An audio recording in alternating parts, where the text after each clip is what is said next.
আমি একবার নিষেধ করছি, আপনারা সবাই স্টেজ থেকে নামেন।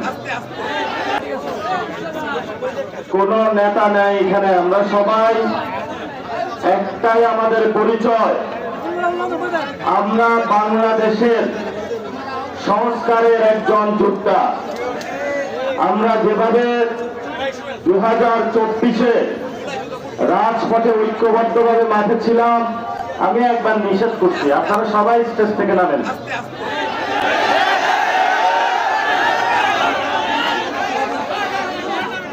আমি যেগুলো পছন্দ করি না, যে সংস্কৃতিটা আমরা পরিবর্তন করতে চাই, এগুলাই মাথার উপর আইসা পড়ে। কোন ছাড় দেওয়া হবে না কাউরে। এনসিপি নাকি জামাত নাকি বিএনপি, রাজনীতির নতুন সংস্কৃতি পরিবর্তনের যাত্রা শুরু হয়েছে। এখানে হাজার হাজার মানুষ এসেছে, তারা এসেছে বাংলাদেশের পরিবর্তনের স্বপ্ন নিয়ে। পরিবর্তনের স্বপ্নটা নিজের থেকে আগে শুরু করতে হবে। আপনারা আজকে এখানে উপস্থিত হয়েছেন, আমরা ঐক্যবদ্ধভাবে সেই 2024-এ রাজপথে ঐক্যবদ্ধভাবে ছিলাম, আজকে আবার এখানে ঐক্যবদ্ধভাবে একত্রিত হয়েছি।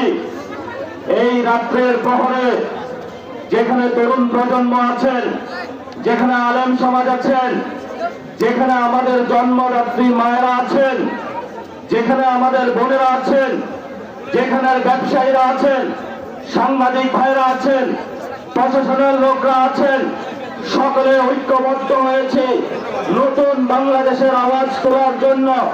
যেই বাংলাদেশের স্বপ্ন আমরা বুক পেতেছিলাম, সেই আবু সাঈদ থেকে শুরু করে বাংলাদেশের 1400 লোক জীবন দিয়ে গিয়েছিল।